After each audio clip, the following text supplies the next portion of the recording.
Bonjour chers frères et sœurs. Blaise Lasme et Daï Nestor ont été arrêtés. Et beaucoup d'Ivoiriens s'interrogent sur la suite de cette histoire. Parce que certains disent Ouattara est en train de décapiter le PPACI.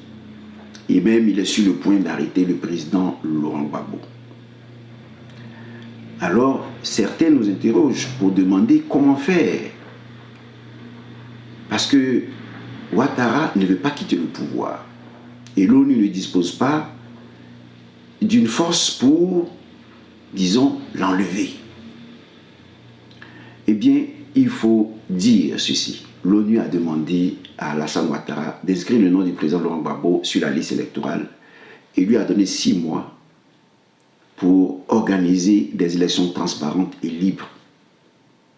Mais Ouattara, comme je l'ai dit la dernière fois, veut faire un deal de telle sorte que si on met le nom du président Laurent Gbagbo, on mette son nom. Mais ici, je voudrais aussi interroger ces gens qui se disent que Ouattara est trop fort et qu'il veut décapiter le PPAC. Je voudrais demander à ces gens, pourquoi Ouattara, qui est si fort, n'a-t-il pas refusé la création du PPAC quand le président Laurent Gbagbo est rentré? Pourquoi, quand il a introduit les dossiers pour la création du PPAC, il n'a pas refusé la création du PPAC? Cela aurait été facile pour lui. S'il refusait, il empêchait le président Gbagbo de créer un parti politique. Aujourd'hui, il ne se serait pas donné tant de peine à arrêter les gens du PPACI. Pourquoi n'a-t-il pas pu empêcher la création? Et c'est là la vraie question. Si vous comprenez cela, vous comprenez que Ouattara est vaincu depuis la libération du président Laurent Gbagbo de la Cour pénale internationale. Parce que l'acquittement du président Laurent Gbagbo signifie que c'est lui qui a gagné les élections en 2010. Parce que c'est celui qui n'a pas gagné les élections, qui a pris les armes et qui n'a pas voulu recompter les voix, comme le demandait le président Laurent Gbagbo.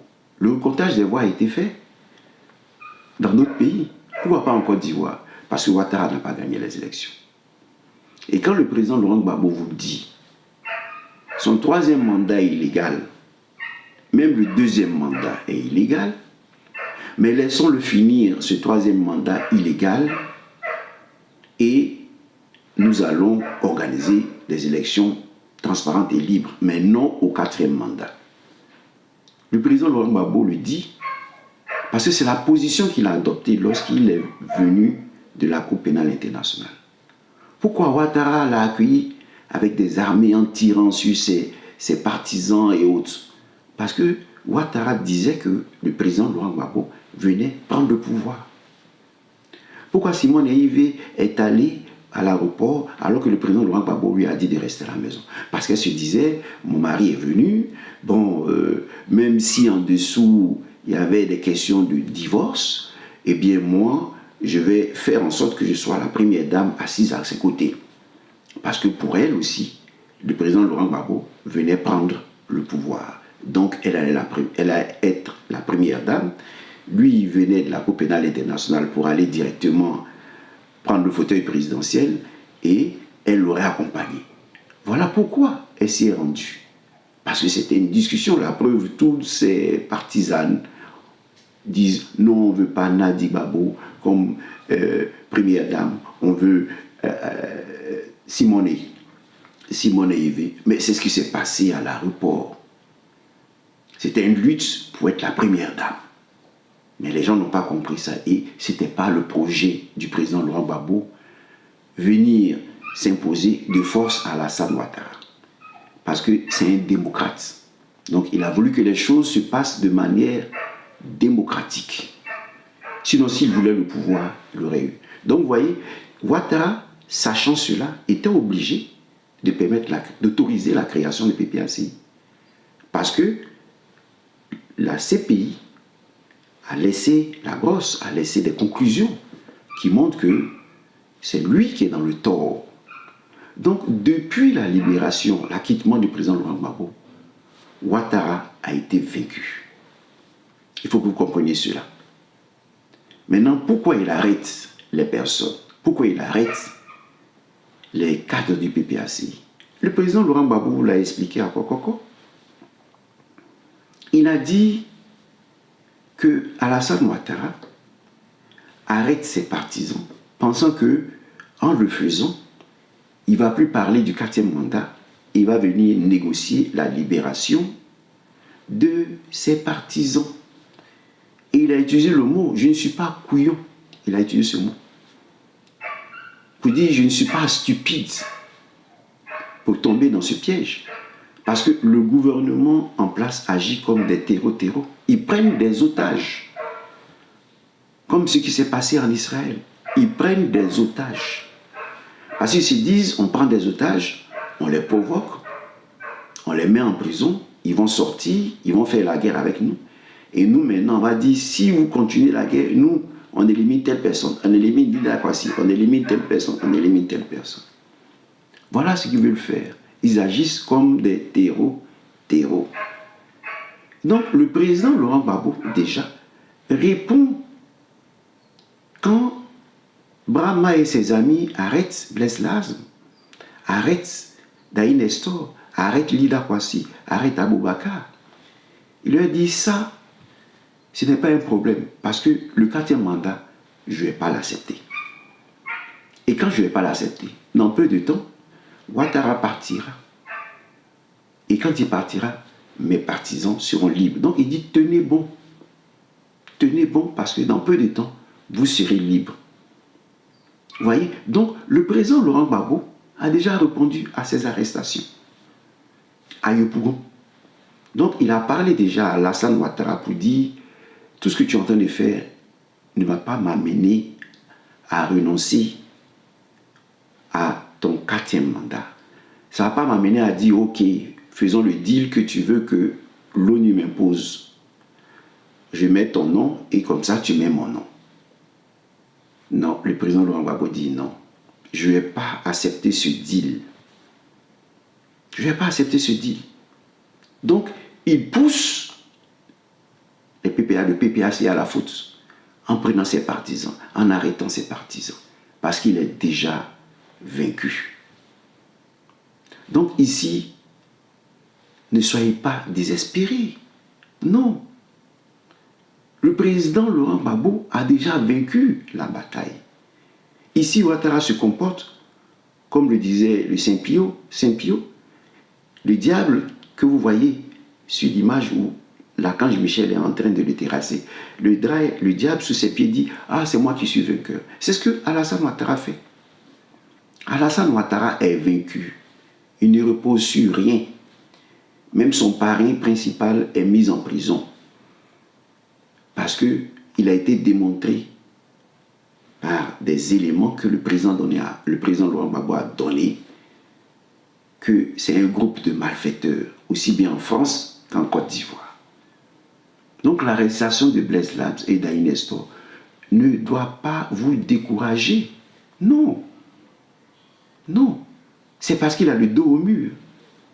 Et donc comme Ouattara a le dos au mur, ce sont ces derniers coups pour nous pousser à utiliser la violence. Mais je vous dis, je vous répète, selon ce que j'ai vu, vous ne devez pas utiliser de violence.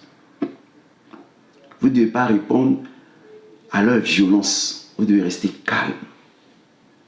Parce qu'eux, ils savent qu'ils sont observés.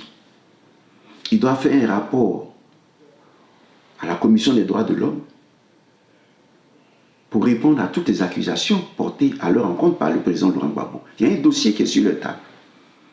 Donc s'il vous touche pendant que vous sortez le 4 octobre 2025, eh bien ils ne font que mettre des éléments à leur dossier, des preuves nouvelles.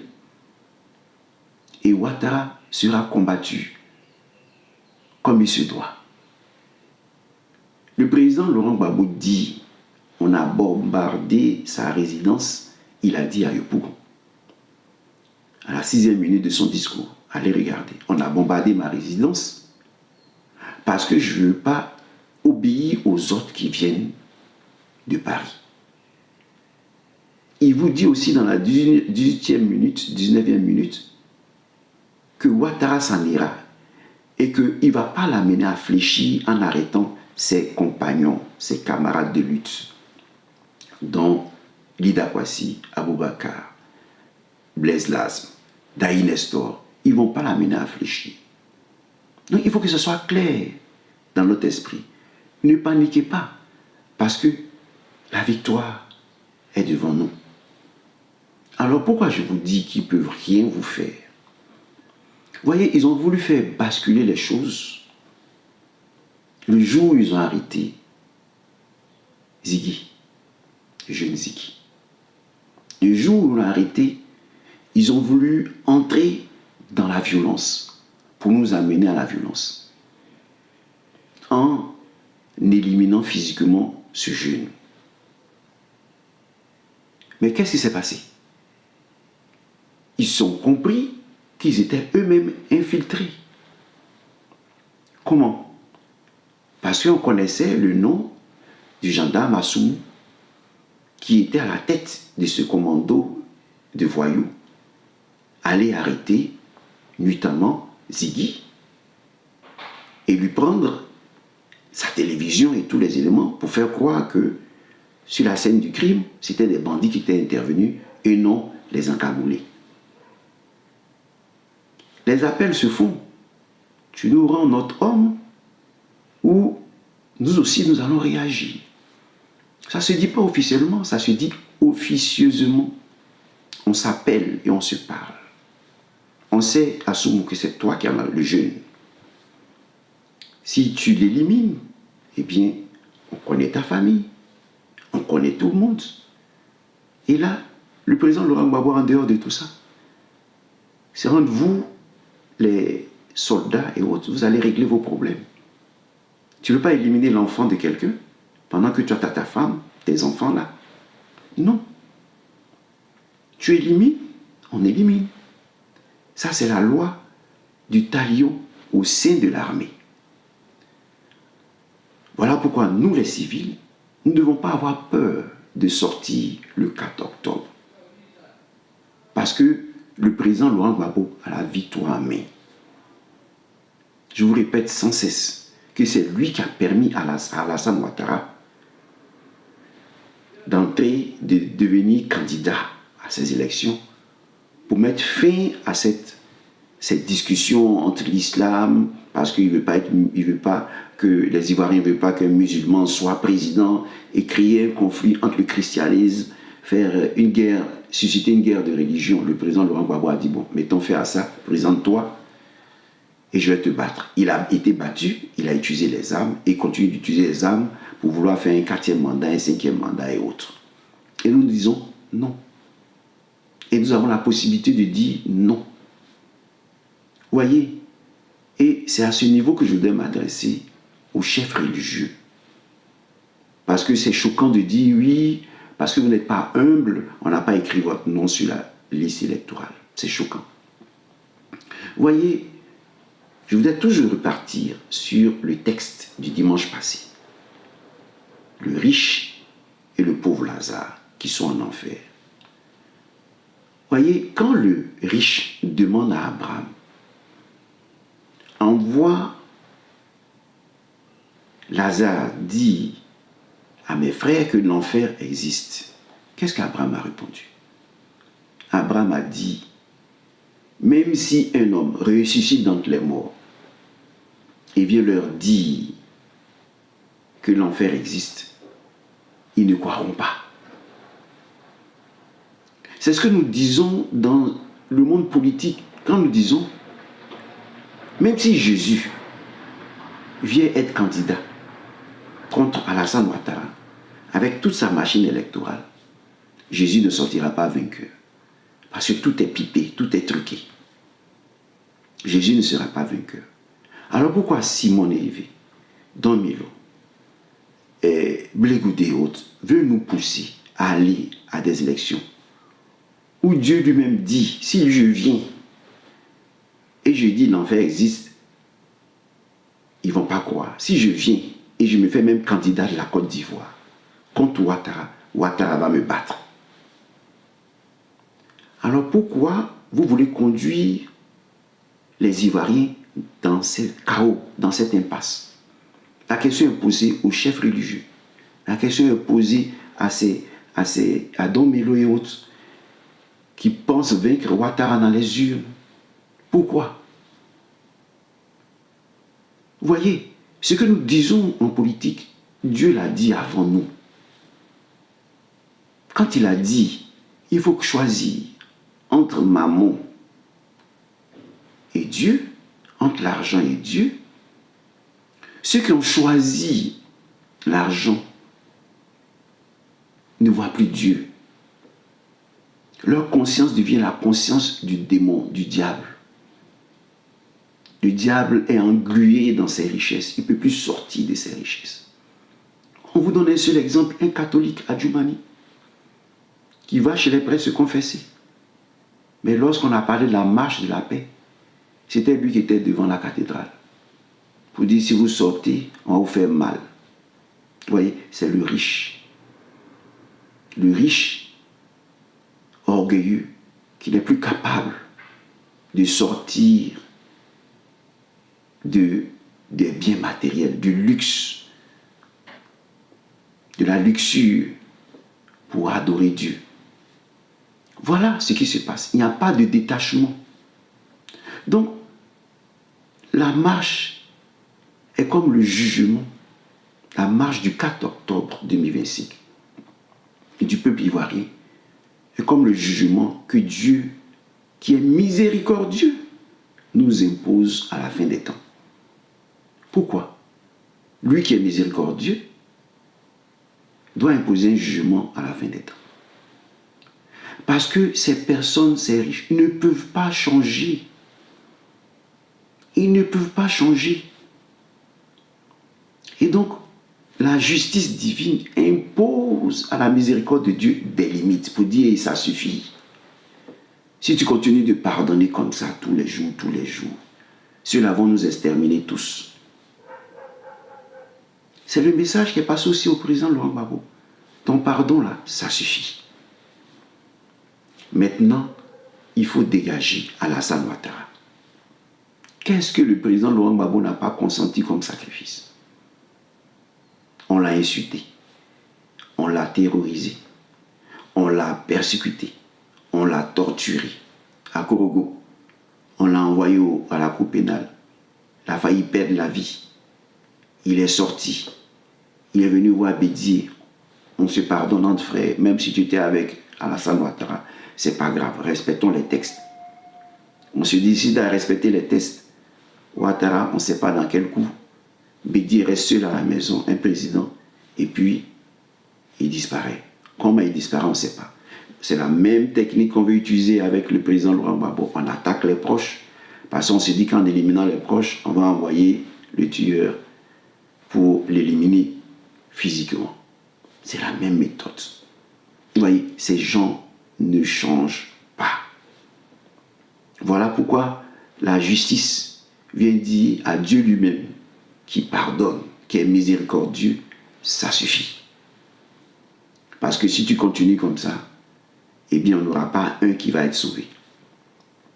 Vous voyez, si Dieu sépare le paradis de l'enfer, parce que c'est Abraham qui dit, il y a un abîme entre vous et nous. Quand on meurt, chacun va dans son royaume, mais éternel. Vous allez souffrir avec le diable éternellement, parce que c'est la domination, le monde de la domination. Mais il y aura un abîme entre vous et le paradis. Mais pourquoi Dieu décide d'utiliser le jugement pour séparer les deux royaumes? Parce qu'il sait que, même s'il leur dit, il leur concède la miséricorde aux riches, je vous assure, s'il concède la miséricorde aux riches, et puis il dit aux riches, bon, je te pardonne, viens vivre avec nous au paradis. Le riche, là, il va vouloir faire coup d'état à Dieu au paradis. Ce que Satan veut faire, il va vouloir faire coup d'état à Dieu. Parce que sa conscience ne peut pas accepter la domination de Dieu. Et sa conscience ne peut pas aimer son prochain, à qui il donne des ordres. Lazare a fait ça. Lazare a fait ça. Un saint. Toi, tu lui donnes des ordres à travers Dieu. Mais c'est ce que nous faisons ici, très souvent. Dieu, fais ça pour moi. Dieu, venge-moi. Dieu, fait ça. Non. Il n'est pas capable de dire, mes fautes, j'ai commis des fautes. Seigneur, prends pitié, mais il veut, dans la pitié, là, lui, il veut encore l'argent, il veut l'eau, il veut boire, il veut satisfaire ses désirs. C'est ça le riche en enfer. Mais ils vont continuer, même quand ils vont en enfer. Voilà pourquoi Dieu dit, vous êtes libre, mais votre conscience, là, c'est fini, vous ne pouvez pas changer. Parce que vous faites un aujourd'hui avec le mal. Or, le mal doit être retiré du paradis. Je vais fermer les portes. Lorsque les 10 vierges viennent, je vais fermer les portes pour ne pas que les ténèbres là, viennent ici. Donc, il y aura un abîme. Et bien, c'est cet abîme-là qu'on doit créer en marchant le 4 octobre 2025. Il n'y a plus de dialogue entre Ouattara et nous. On ne peut pas changer Alassane Ouattara. Donc vous qui suivez Don Melo, Simone Evé, Blé Goudé, vous êtes en train de faire la part belle au diable. Parce que ceux-là ne vont jamais changer. Quand ils vont finir, c'est vers vous-même vont se tourner et vous éliminer. Parce qu'il a éliminé tous ceux qui l'ont aidé à venir au pouvoir. Où est Ahmed Bakayoko? Où est Gon Coulibaly? Où est son vice-président? Où sont tous ceux qui l'ont aidé à envoyer l'argent à la France pendant que le président Laurent Gbagbo était au pouvoir, à manipuler les comptes? Où ils sont? Ils sont tous morts. Ils sont tous partis. Parce que tu fais la chose pour lui, tu fais le travail pour lui. Et puis lui, il dit, comme tu as fait le travail pour lui, tu peux vouloir prendre son pouvoir. Parce qu'il a peur. Il a peur. Ouattara a peur de tout le monde. Tu lui rends service, en même temps, il se dit, c'est que demain, tu peux me faire du mal. Ce que tu as fait à l'autre là, tu peux me faire ça. Voilà pourquoi il veut éliminer physiquement le Pansoro-Guillaume. Et le Pansoro-Guillaume ne peut que se réfugier derrière son père, le président Laurent Gbagbo. Parce qu'il était, avant d'être avec Alassane Ouattara, il était avec le président Laurent Gbagbo. C'est lui qui a proposé Damana Picasse, le Pansoro-Guillaume qui a proposé Damana Picasse au président Laurent Gbagbo. Donc si aujourd'hui il se reprend, il vient en disant, père, vraiment, aie pitié de moi. Je ne savais pas qu'il était comme ça. Tu m'avais averti, mais je n'ai pas compris. J'ai voulu essayer. En tout cas, j'ai été brûlé, parce que comme un enfant veut toucher la lampe, tu lui dis non, non, non, non. Quand il veut toucher le feu, tu lui dis non. À la fin, tu le laisses. Quand il touche, il apprend. Donc, le pasteur Guillaume m'a appris. Et il vient, il dit non, je me mets avec toi, parce que je connais, j'ai vu la face du démon, du diable. Voilà où nous en sommes. Donc, la marche du 4 octobre est le jugement d'Alassane Ouattara. Donc vous, les chefs du village qui disent, vous dites même plutôt, non, on veut Ouattara, il a bien travaillé. Vous dites, ce sont des âneries. Pourquoi? Parce que celui-là, vous ne pouvez pas le changer. Il va tout vous prendre. Il vous a pris déjà le cacao, il a donné à sa femme. Il a pris tout ce qui appartient à côté. Il est en train de prendre vos terres. Et vous êtes là, vous dites, oui, on veut encore le dialogue. Il n'y a pas de dialogue. C'est comme si vous demandiez à Dieu de dialoguer avec Satan. Il n'y a plus. Donc la marche du 4 octobre est une marche pour juger Alassane Ouattara. Et son équipe, Brahma Oumar et tout cela, pour les éloigner, pour qu'il y ait un abîme entre l'injustice et la justice en Côte d'Ivoire. Pour que jamais plus il n'y ait d'injustice en Côte d'Ivoire, comme on a connu sous Alassane Ouattara, où l'innocent va en prison et le criminel est en liberté. On ne veut plus de ça. Vous voyez, Dieu lui-même, là, vous le dit. Les sciences politiques vous le disent. Donc, si vous choisissez de suivre Alassane Ouattara, vous condamnez à l'enfer. Et c'est un message qui est adressé aux religieux, un message qui est adressé aux Ivoiriens. Parce qu'aujourd'hui, là, quand on dit modèle, là, nous devons être un modèle. Déjà, nous sommes devant notre antichrist. Nous sommes en train de combattre notre antichrist. Si nous aidons le président Laurent Gbagbo à vaincre cette lutte contre Ouattara, toute l'AES, tout l'AES sera sauvé. Pourquoi? Parce que c'est cette démocratie-là qu'on va exporter au Burkina Faso, exporter au Mali, au Niger. Voilà pourquoi la Côte d'Ivoire aujourd'hui est à la tête de la lutte pour notre vraie indépendance. Donc il faut que vous compreniez que nous devons tous, étrangers, Nigériens, Burkinabés, Maliens, marcher contre le 4e mandat, le 4 octobre 2025. Donc rassurez-vous, l'arrestation de Blaise Lasme et de Daï Nestor, c'est rien. Parce que ça démontre plutôt que Ouattara est vaincu. Merci.